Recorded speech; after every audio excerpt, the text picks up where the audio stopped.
Good morning, everybody. I am Wendy Nystrom, your host with Environmental Social Justice, and I'm welcoming back Mr. Gordon Olson. He is the co-founder of Torii Industries. Welcome back, Gordon. Thank you, Wendy. Thanks for having me back. It's a pleasure. Anytime. Now, you and I spoke about a year ago, and I'll be honest, I had never heard of a subscription service for utilities before. I was actually very confused.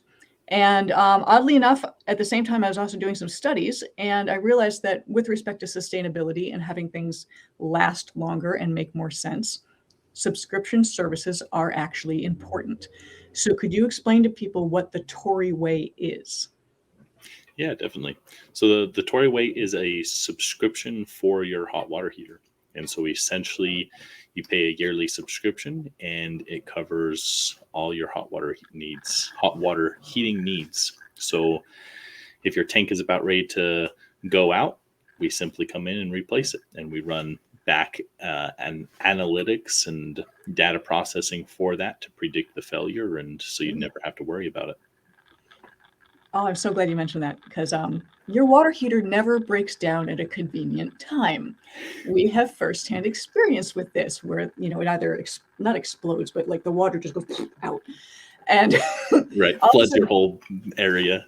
Yeah, you get floods. You have no hot water. You have nothing, and all of a sudden you are at the mercy of whoever you have to buy the next water heater from, of whatever they're going to charge you, whatever the installation is, and if they even have it, because we do have supply chain issues right now. So subscription, could you explain what the analytics are, so people really understand that takes away a huge burden off the consumer? Right. Yeah, and definitely. And not just the consumer, but actually the installers too, just like you said, with the supply chain issues. And so by implementing those analytics, predicting the failure of a unit, we're able to line up with a plumber, line up with the consumer, and make it to where there's not those supply chain issues, giving enough time to ship a new unit, get it replaced, and so forth. And so essentially all we're doing is we're implementing a lot of sensors that aren't in a traditional water heater, and then pulling all that data in through cellular IoT. And so you don't even have to connect it to your own house Wi-Fi. And we're pulling that data and aggregating it and predicting the failure of the unit. And we can predict out 2 weeks in advance before failure. Just so people know, because we try to avoid acronyms, IoT means Internet of Things. Could you explain really quick what the Internet of Things would be with respect to Torii Industries? Yeah, so with that is essentially just connecting to a physical device and being able to monitor it, pull data from it, help with the efficiency of that unit over time as well. And that's brilliant, because giving you a 2-week heads up of knowing when something's going to fail will, again, the drama of when your water heater breaks is pretty significant. And you go into a bit of chaos because it never happens at a convenient time. Right. Holidays, you're doing something else, you're out of town. So it's always something going on. So having that kind of heads up is really peace of mind, in my humble opinion. But and you said that your water heaters have all these devices, so you have to use a Torii Industries water heater, not just one that you get at Home Depot. Right. Correct. Yep. Yeah. Yeah. We in the beginning, we really tried to do it with some of the, using a conventional water heater, just being able to add some devices to it. And you can predict a little bit, but to predict everything that you really need for the failure of a unit like that's, a tank that's holding water and heating the water, there's a lot more that goes into it. Yeah. So you basically had to build it from scratch, Right. all the bits inside to work with the bits outside. I get that. You can't really retrofit those things with that much data. Now, subscription service. We've talked about, you buy you rent the water heater, you get the service, you coordinate plumbers, certified plumbers. We'll make very specific on that. What else do they get with that service? Yeah. So with the subscription, it essentially just it covers everything. And so, we're monitoring for efficiency. And so as tanks over time, as they get sediment built up inside of them, they actually start losing efficiency. And so because we're pulling that data, we can see that and then monitor and say, hey, your tank needs cleaned. And so by cleaning that tank, it's going to boost your efficiency. It's going to save you money in electricity over time. Well, I just learned something right now that I did not know sediment collected in your water heater. Right. Yep. And you're actually supposed to get them cleaned once a year. So, and depending on if it's a bad place, every 6 months. But whoever really does it, I don't, and most people don't. So it's one of those things you don't realize. I didn't know that was a thing. So now I'm a little concerned. I'm now thinking, oh God, I might have a problem. Yeah. And you guys, when you coordinate, the installation, the plumber, your plumbers, can they just work with their already existing plumber? Do you have guidelines? Because again, subscription service, your machinery is very high tech. Right. Yeah. So we really tried to make it to where it's we're working with our more top plumbers that are, of course, certified. They know how to work on our units. Because it being a subscription, we don't want just anyone being able to come in and provide that service. Yeah. And so, we certify them. If someone is working with a plumbing industry that they really like, then we can get a hold of them, run through all of our process with that. But for us, on both sides, the process is pretty simple. We take care of pretty much all the lining up in the back work with it. It's, connecting with the plumber, connecting with the consumer and saying, hey, when's a good time to come and get this job done? Whether it's, the cleaning, whether it's the replacement of the unit, so forth. Yeah. And it is really peace of mind. I mean, I just keep thinking over and over. It's like to have a subscription where you don't have to think about it, where the unit tells you, hey, we're going to need some maintenance, or hey, I'm going to break in 2 weeks. You might want to make a phone call. And you threw some stats at me when we were talking about this briefly, was 5,000 residential water heaters are replaced a year due to failure. That's every day? Every day, 5,000? Yeah. And that's just in the U.S. alone. So, you think usually water heaters, but I mean, just about every building has a water heater. Every home has a water heater, between commercial and residential.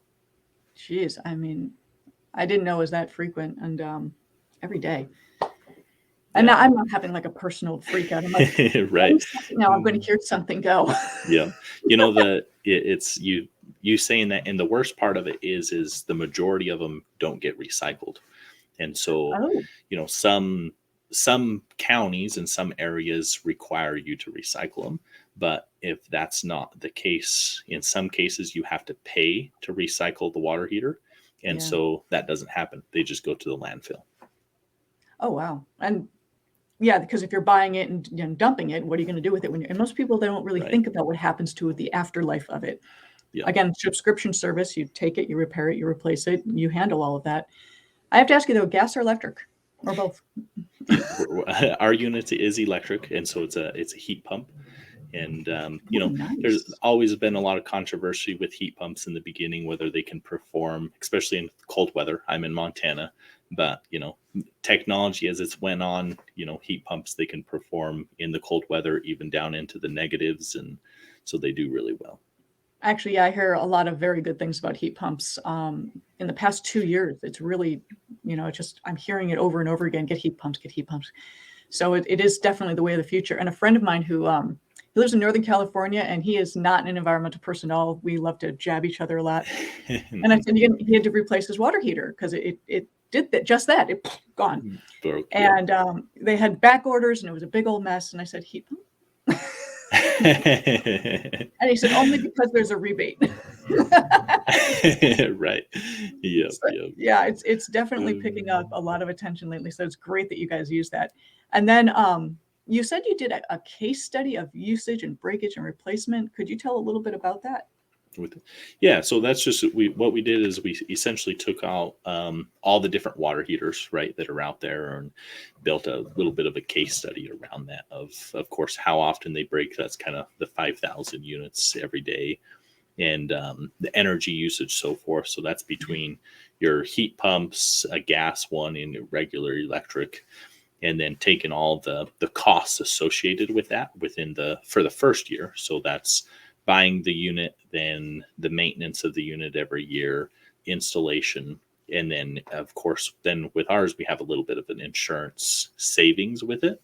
And so that's what helps between the subscription. Long term, we save money, but upfront costs, that insurance is what differentiates us from other like heat pumps if you're just going to go out and buy it. You just triggered the insurance nerd in me by using that word. So what is the insurance benefit? Is it just for your property owner insurance or? Right. Yeah. Yeah, exactly. Yeah. So, partnering with a lot of those insurance companies for that, because just like you said, right, a water heater breaks, it's going to flood your house. Then you're going to have to come in and, put fans. If it's really bad, you might have to replace stuff, walls, so forth, sheetrock, right? And so there can be a lot of costs associated with that. And, most water heaters, they when they go out, they go out. You're not waiting for them to, hey, I should probably replace this. It's unpredictable when it does. Catastrophic mess. Yeah, exactly. Yeah. So we're, helping with that part of it. In addition, some of our sensors that we're implementing within the units are actually make it to where we can monitor more of all the water within the home as well. And so that's nice. With the piping, so forth, over time, we'll be able to predict out if there's leakage within pipes. Oh, that's excellent for water efficiency and saving money on that, because water leakage is a big concern. I'm in California. We are very careful with our water because we don't have much of it due to ongoing droughts that we have. But how can people, are you available in all 50 states or, how can people find you? Yeah. So right now we're still pre-product a bit, of course, and we're, having to round up the investors to start manufacturing with those units. And where we're starting out is more of just between Montana into Washington, Oregon, Idaho. Oh, nice. So that's kind of our jurisdictions where we're starting, and with our partnerships there. And then from there, expand out state by state. Oh, excellent. So we can look forward to seeing you, hopefully in California very soon, because we're in the West. I love it. So people do want to reach out to you and maybe get on a newsletter or mailing list or a heads up. How can they find you? Yeah, so you can go to toriiway.com. That's TORIIWAY.com, and go onto the website, and you can sign up there or shoot us an email, and we'll contact you, and please reach out. I have to ask, how did you come up with the name Torii? Torii? So it's short, and it kind of matches the Torii gates from Japan, and so that, of course, the logo with it, our logo kind of matches that, and it's more of a kind of represents the transition, right? So the transition from the mundane to the sacred, and so we're kind of trying to transition the whole water heating industry into a buy, break, repeat model into something that is more sustainable. I love that. That's a great name. Very, very meaningful. That's really cool. Well, on that, Gordon, thank you so much for joining us. I love what you guys are doing, and subscription service is the way to go. All the studies I did when I went back to academia to learn, everyone talked about, modular and subscription services and how we just need to stop buying and chucking, but actually have things be repurposed, reused, and refurbished. So thank you for doing that and leading the way. That, I'm Wendy Nystrom, your host with Environmental Social Justice. Again, Gordon, thank you so much for joining us. This has been fantastic. Thank you, Wendy. Appreciate it. Anytime. You guys take care. We'll talk to you. Bye. Thanks. Bye.